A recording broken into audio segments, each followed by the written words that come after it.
Hello, it's Todd with Epic Plumbing again. I'm here to show you about a stopped up drain.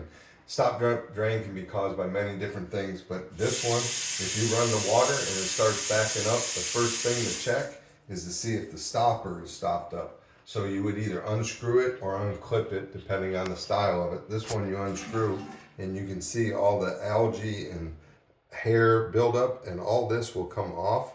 You just simply got to grab it, put it on a piece of toilet paper, and then you can flush it down the toilet. Just get a screwdriver, you clean it all out, use a pocket knife, grab a hold of hair. The hair is the biggest thing, it grabs it, and then all the soap and the skin and other things, shaving cream, so on and so forth. It's not always a girl thing, it could be a guy thing as well. So it's not always the women's sink that's the problem.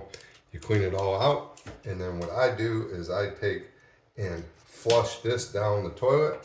Take your water, just clean it out really good. Get it all where it's nice and clean again.